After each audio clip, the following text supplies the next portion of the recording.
உங்க இஷ்டத்துக்கு நீங்க பாட்டுக்கு பிளாக் பண்ணிட்டு இருந்தீங்கன்னா என்ன ரஷ்யா என்ன சும்மா இருப்பாங்கன்னு நினைச்சிருக்கீங்களா? உண்டிவில்ல தூக்கி போட்டாலே இந்த பக்கம் ஜப்பான்லயும் சவுத் கொரியாலாம் வந்து விழும்.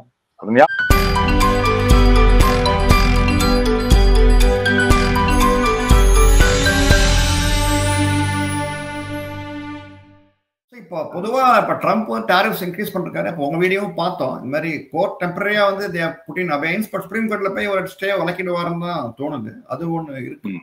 பட் இருந்தாலும் வந்து இப்ப நெக்ஸ்ட் ஃபியூ இயர்ஸ் இந்தியாவுக்கு ரொம்ப குரூஷியல் இல்லையா? உங்க பார்வை எப்படி இப்போ? ஏன்னா இப்போ ஆயிலும் வந்து இப்போ ரஷ்யா போரும் இந்த போரை முடியற மாதிரி தெரியல இப்போதைக்கு. யுக்ரைன் ரஷ்யா வாரும் சரி, இப்போ இந்தியா மேல டாரிஃப்ஸ் போட்டிருக்காரு, இதுவும் பண்ணுவார்.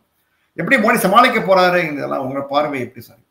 இல்ல, நீங்க இந்தியாவுக்கு குரூஷியல்னு சொல்றீங்க, வேற சில அமெரிக்காவுக்கு கிரிட்டிக்கல்னு நான் பாக்குறேன். அதாவது இன்னைக்கு ஒயிட் ஷர்ட் பிளாக் பேண்ட் போட்டுக்கின்னு அந்த மகா கேப்பை போட்டுக்கின்னு அதனா மேட் இன் சைனா கேப்பா போட்டுன்னு கோல்ஃபாட வந்துட்டார் அண்ணன் ட்ரம்ப். அவர் எங்க காணோம் அப்படின்னு 3 நாளா கோஷம் போட்டிருந்தாங்க. அவரு தாராளமா போடட்டுங்க.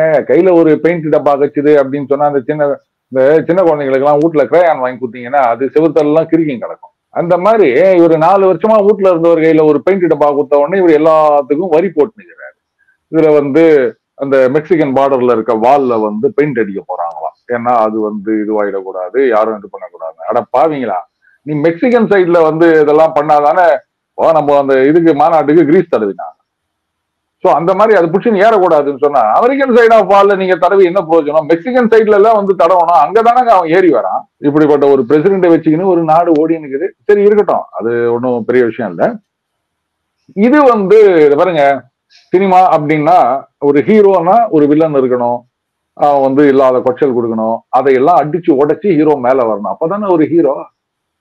வில்லனே இல்லாம எப்படிங்க ஒருத்தர் ஹீரோ ஆக முடியும்? எப்படிங்க ஒரு படம் எடுக்க முடியும்? இந்த காதல் கோட்டை மாதிரி காதல் படமா இருக்கலாமே தவிர மற்றபடி இருக்க முடியாது. அதுலயும் ஒரு ஹீரோ இருந்தார், அது வேற விஷயம். சர்க்கம்ஸ்டன்சஸ் தான் வந்து அவருக்கு எதிரியா இருந்தது காதல் கோட்டையில. அந்த மாதிரி பார்க்கும்போது இது நல்ல ஆப்பர்ச்சுனிட்டியா பாக்குறேன். இதுதான் வந்து சரியான தருணம். ஏன்னா ஒரு ஜம்ப் ஸ்டார்ட் வேணும், ஒரு ஸ்பீட் பிரேக்கர் வந்தாதான் வந்து நம்ம அந்த கியரை மாத்தி மறுபடியும் ரைஸ் பண்ணுவோம், ஒரு வேகம் கிடைக்கும். ஸோ அதுக்கு இந்த தடைகள்லாம் வந்து ரொம்பவே கண்டியூசிவா இருக்குன்னு தான் நான் நினைக்கிறேன். இதை பத்தி நான் கவலையே படலை. இல்ல இப்ப இந்தியாவில பெட்ரோல் விலை யாராம் வச்சிருக்கிறதா வந்து மோடி செய்த தவறுன்னு நினைக்கிறீங்களா சார்? இப்போ ஏன்னா இப்போ 3-4 சின்ஸ் லாஸ்ட் 3 இயர்ஸா பெட்ரோல் விலைலாம் ஏறவே இல்லையா? அதே ஸ்ட்ரைட்டா வச்சுட்டு இருந்தாரு. Of course electoral politics plus everything. அவர் ஏத்தா முட்டதான் தப்புன்னு நினைக்கிறீங்களா? கொஞ்சமா லைட்டா ஏத்தினா மக்களுக்கு வந்து இப்போ இல்ல இது பாருங்க, இந்த பெட்ரோல்ல வந்து ஆக்சுவலா காஸ்ட் பிரைஸ் அண்ட் இந்த இதெல்லாம் போக government is getting a profit.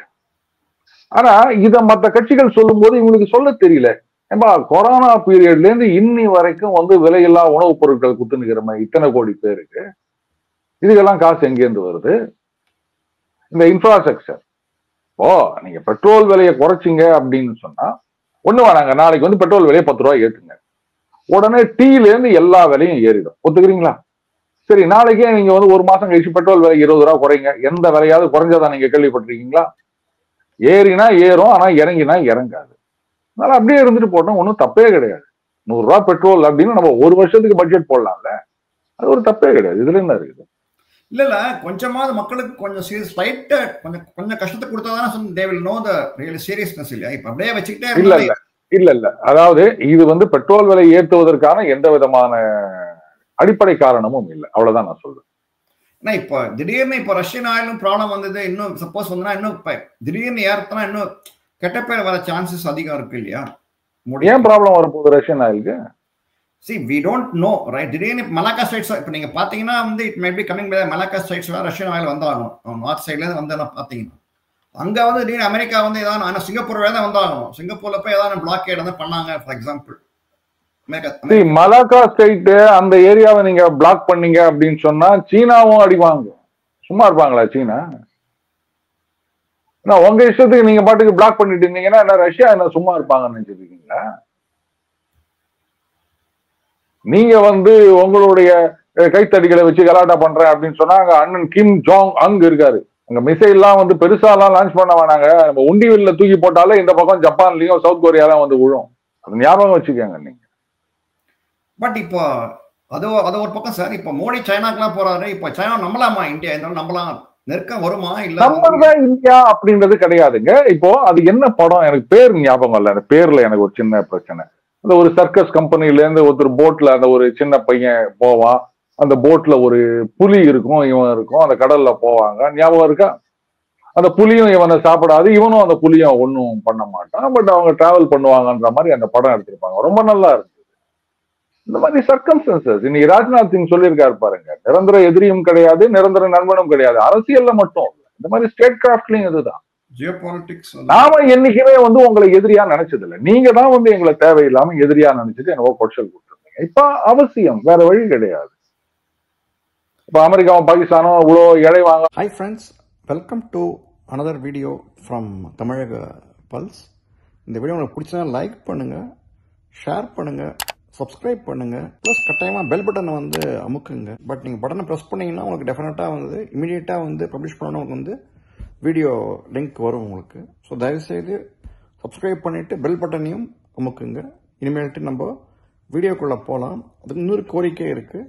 நம்ம சேனலில் வந்து நம்ம பிஜேபி ப்ளஸ் நாட்டு நலனை பற்றி கருத்துக்கள்லாம் நாங்கள் வந்து போடுறோம். ஸோ நீங்கள் மெம்பர்ஷிப் நீங்கள் எடுத்துக்கிட்டிங்கன்னா சேனல் சப்போர்ட் பண்ண மாதிரி இருக்கும், ஊக்குவிக்கிற மாதிரி இருக்கும். சேனலில் மெம்பர் ஆகிறதுக்கு நாங்கள் வந்து உங்களை வந்து கோரிக்கை வைக்கிறோம் அப்படின்னு யாராவது எதிர்பார்த்தாங்களா?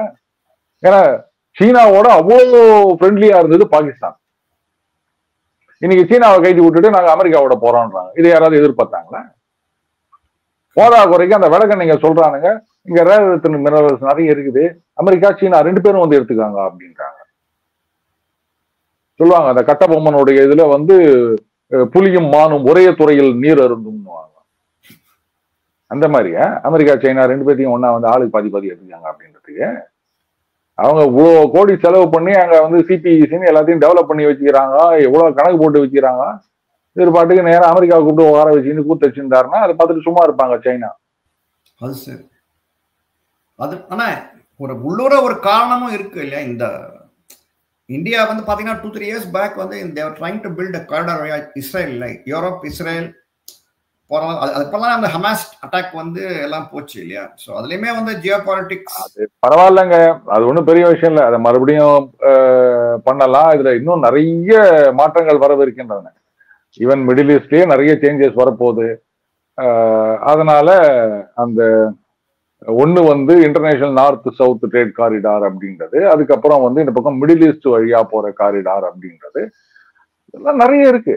அதுக்காகத்தான் அஜர்பைஜானை கையில போட்டுக்கினாங்க அமெரிக்கால, வேற ஒன்றும் கிடையாது. ஏன்னா அந்த ஐஎன்எஸ்டிசி வந்து அஜர்பைஜான் வழியா வருது. ஸோ அது ஒன்றும் பெரிய விஷயம் இல்லை, அதை ஓவர் கம் பண்ணலாம். பட் இப்ப யுக்ரைன் ரஷ்யா வந்து இப்படி தேர்ட் வேர்ல்ட் வார் மாதிரி போகுமா இல்ல சீக்கிரம் முடிஞ்சிடும் நினைக்கிறீங்களா? இது வாட் இஸ் யுவர்? இல்ல எப்படியும் ஒரு வருஷத்துக்குள்ள முடிஞ்சிரும்னு நினைக்கிறேன். Because when there is no Ukraine anymore, there cannot be any war. இல்ல இப்ப இவர் வந்து சப்ளைங் மோர் வெப்பன்ஸ் இல்ல, இப்போ யூரோப் இஸ் கிவிங் வெப்பன்ஸ் இல்லையா? Via America is selling it to Europe and Europe is giving it to Ukraine. So அது மாதிரி சொல்லியிருக்காங்க. அது பாருங்க, அவங்களுடைய பேட்ரியாட் ப்ரொடக்ஷன் அப்படின்றது வந்து நாட் கீப்பிங் வித் ரெக்யூர்மெண்ட் அப்படின்னு தான் நான் சொல்லுவேன். அவங்களே வந்து ஷார்ட் சப்ளைல இருக்காங்க. அதனால இதெல்லாம் வந்து ஏதோ நீங்க ஆர்டர் பண்ணி அடுத்த நாளே ஒரு இப்போ நீங்க ஃபுட் டெலிவரியில ஆர்டர் பண்ணீங்கன்னா your order is delivered, I mean taken by the restaurant அப்படின்னு சொல்லிட்டு உடனே உங்களுக்காக 4 வடை சொல்றாங்களா, அந்த மாதிரி கிடையாது. வேற ரஷ்யாவுடைய ஆர்ம்ஸ் ப்ரொடக்ஷன் கெப்பாசிட்டி அப்படின்றது வந்து கண்ணாபின்னான்னு இருக்கு. இப்போ ரீசெண்டா அந்த Yasen M class submarine Perm அப்படின்னு சொல்லிட்டு அது ஒண்ணு போதும். ஜிர்கான் மிசைல், ஹைப்பர்சானிக், சூப்பர்சானிக்னு நியூக்ளியர் கேப்பபிள் மிசைல்ஸ் எல்லாம் வச்சிருக்காங்க. அது ஆர்டிகல் ஐஸ் கடியில போய் உட்காந்து உங்களால அதை டிடெக்ட் பண்ணவே முடியாது. ஈவன் அதர்வைஸ் அதை உங்களால டிடெக்ட் பண்ண முடியாது, அவ்வளவு ஸ்டெல்த் அது. ஸோ உங்க வீட்டுக்கு வாசப்படிக்கு பக்கத்திலேயே இருந்தா கூட உங்களால கண்டுபிடிக்க முடியாது. அண்ட் அதெல்லாம் கேட்டா அப்படியே தலை சுத்துது. மேக் 27-28 ஸ்பீட்ல போகும்ன்றாங்க. அண்ட் அந்த ballistic missile will act as hypersonic. ஹைப்பர்சானிக்னா ஸ்பீடு மட்டும் கிடையாதுங்க, மெனூவரபிலிட்டி. பேலிஸ்டிக் மிசைல் பாத் அப்படின்றது இப்படி ஒரு பாரபோலிக் கர்வ் மாதிரி வரும்.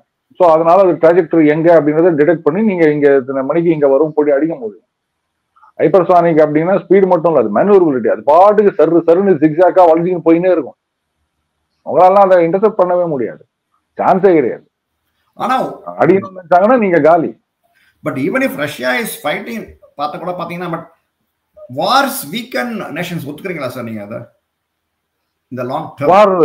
வார் ஸ்ட்ரென்தன்ஸ் நேஷன்ஸ் அப்படின்றதையும் பார்க்கணும். யூஎஸ் எப்படி இவ்வளவு பெரிய இதுவாச்சு? பட் அது கூட they are only see US வந்து ஸ்ட்ரெங்த் ஆச்சுனா because of the they were forced into the war. Like இவங்களே போடும்போது வந்து சண்டை ரஷ்யா வந்து இப்ப இன்வைட் பண்றாங்க. I'm just ask this discussion தான்.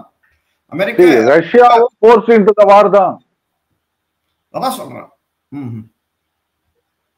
அன்னைக்கு அமெரிக்கா அந்த மாதிரினா இன்னைக்கு வந்து ரஷ்யா அந்த மாதிரி. they were also forced into the war. அவங்க எவ்வளவு சொல்லி பார்த்தாங்க, கேட்கல. ஸோ நம்ம செக்யூரிட்டி அண்டர் த்ரெட் அப்படின்னும் போது அவங்க இறங்கினாங்க சண்டையில. அது சரி, அந்த காலத்திலே வந்து ரஷ்யா வந்து நாட்டோட சேர்றாங்க 2000 சமயத்துல ஆரம்பத்துல. இவங்க தானே சேர்த்துக்க மாட்டேன்னாங்க, இவங்க வேணான்ட்டாங்க. அதனால ஆனா லாங் டேர்ம்ல வந்து இட் இஸ் நாட் குட் இல்லையா? வார்ஸ் வந்து வில் ஜெனரலி வீக்கன். அது எப்படி அது பார்க்கணும் இல்லையா? ஏன்னா whatever America is telling Indian money is fueling Russian weaponry, அது பொய்யாவே இருக்கட்டும். பட் இதெல்லாம் அவன் கிடக்குறான் விளக்கண பையன். இப்ப உக்ரைன் வந்து போன மாசம் வந்து நம்ம கிட்ட இருந்து டீசல் இறக்குமதி பண்ணிருக்குது. பக்கமா சொல்றதுக்கு உங்களுக்கு இன்னி வரைக்கும் யுரேனியம் எங்க இருந்து இம்போர்ட் பண்ணிட்டு இருக்கிறீங்க? அன்னைக்கு அலாஸ்கால புட்டின் அசிங்கப்பத்துட்டு போறாரு, நீங்க வந்த உடனே 20% நம்ம ட்ரேட் இன்க்ரீஸ் ஆயிருக்குது அப்படின்னு. வெக்கமா இல்ல உங்களுக்கு எல்லாம்? இப்ப ரஷ்யா கிட்ட நீங்க வாங்கிட்டு இருக்கீங்களா? எதுல ட்ரேட் பண்ணிட்டு இருக்கீங்க? ரூபிள்லயா டாலர்லயா? இல்ல கோல்டு குத்துனுக்குறீங்களா? இல்ல கடனுக்கு குத்துனுக்குறானா ரஷ்யா? ஸ்விஃப்ட்ல இருந்து ஒதுக்கிட்டீங்கல்ல, அப்புறம் வாங்குறதுக்கு எல்லாம் எப்படி காசு கொடுக்குறீங்க சொல்லுவாரா? இதுல வேற அவங்க விபி சொல்றாரு, ட்ரம்ப்புக்கு ஏதாவது ஆயிடுச்சுன்னா அந்த பதவி ஏத்துக்கிறதுக்கு நான் ரெடி அப்படின்னு. கட்டில இருக்க, அதாவது உங்க அந்த பிரசிடென்டோட மீட்டிங் எல்லாம் பாருங்க, என்னடா டிஸ்கஸ் பண்றாங்க அப்படின்னா ஒவ்வொருத்தரும் உட்காந்துக்கிறோம், ஆஹா உங்களை மாதிரி ஒரு பிரசிடென்ட் கிடைக்கிறதுக்கு நாங்க கொடுத்து வச்சிருக்கணும், இப்படி ஒரு மூஞ்சி வச்சுன்னு உட்காந்து நிற்கிறாரு அவரு. சுத்தி இருக்க எல்லாம் சான்ஸ் கிடைச்சோன்னா ஐயோ இவன் நம்மள கூட பெருசா புகழ்ந்துட்டானா அப்படின்னு அவன் அடுத்தது என்ன அப்படின்னு யோசிச்சு நிற்கிறான். இதுக்குன்னே வீட்டுலப்பா ஒரு 4 பேரை வேலைக்கு வச்சிருக்காங்களாம், எப்பா அவரை இன்னைக்கு புகழ்ந்து சொல்றதுக்கு 4 வரிய சொல்லு அப்படின்னு. இதுக்குதான் அங்க பிரசிடென்ஷியல் மீட்டிங் அப்படின்றது நடக்குது. ஆனா one thing, since it's everything is under presidential powerனால power is 4 yearsக்கு வந்து full power sir, so that nobody can interfere. ஓடுங்க மிட் டர்ம் எலெக்ஷன் வரட்டும், அப்ப தெரியும் பவர்லாம். அது இருக்கு, பட் இருந்தாலும் வந்து இதான் அதான் கொடுத்து வச்சிருக்காங்க. பட் நெக்ஸ்ட் மீட்டிங் இப்போ 2 weeks back Putin and meet பண்ணாங்க. when is the next meeting? உங்களோட அனுமானம் எப்படி சார்? இப்ப அடுத்த கட்டம் என்ன அப்படின்றத பத்தி இப்ப யாருமே பேசல பாத்தீங்களா? கரெக்ட். ஒரு வாரத்துல மீட் பண்ணுவாங்க அப்படி இப்படின்னாங்க. இன்னைக்கு அந்த மீட்டிங் பத்தி யாருமே பேசுறது இல்லை. அதுக்கப்புறம் தான் புட்டின் வந்து கிழிக்க ஆரம்பிச்சிட்டாரு உக்ரைன். 3.5 வருஷத்துல இல்லாத அளவுக்கு இப்ப அட்டாக் நடந்துட்டு இருக்குல்ல, யாருமே குரல் கொடுக்க மாட்டேங்கிறாங்க. இட்ஸ் லாஸ்ட் காஸ் அப்படின்ற மாதிரி ஆயிப்போச்சு. புட்டின் பார்த்தாரு, இவங்க பேட்ரியாட் எல்லாம் எவ்வளவு ஒன்றா டெவலப் பண்ணிட்டு வரட்டும், அதெல்லாம் வந்து எப்படி அட்டாக் பண்றது அப்படின்னு அவர் கத்து வச்சிருக்காரு. நீங்க எவ்வளவுக்கு எவ்வளவு அங்க சப்ளை பண்றீங்களோ அவ்வளவுக்கு அவ்வளவு அவர் அதை அடிச்சு நாசம் பண்ணிட்டு இருக்க போறாரு. அமெரிக்கா காசு வாங்கின்னு சந்தோஷப்பட்டு இருக்க போறாங்க, யூரோப்பியன் யூனியன் காசை கட்டிட்டு அழுதுட்டு இருக்க போறாங்க. அவ்வளவுதான். தீபாவளி பட்டாசு மாதிரி எல்லாத்தையும் புஸ்வானம் ஆக்கிட்டு உட்கார்ந்துட்டு இருக்க போறாங்க. ஸோ யூரோப்பியன் வீழ்ச்சி தான் வந்து யுக்ரைன் ரஷ்யா வார் இல்லையா உங்களோட பார்வையில்? இங்க அமெரிக்கால அந்த ஜனங்க புரிஞ்சுக்கல அப்படின்னு சொன்னா அது அமெரிக்காவுடைய வீழ்ச்சியாகவும் இருக்கும். 2 பேரும் ஒன்னா போனா என்ன, தனித்தனியா போனா என்ன, எங்களுக்கு நல்லதுதான். ஒண்ணுக்கல்ல. அது சரி, correct. Okay sir, thanks for your time sir. Thank you sir, thank you very much again for coming. நன்றி. இது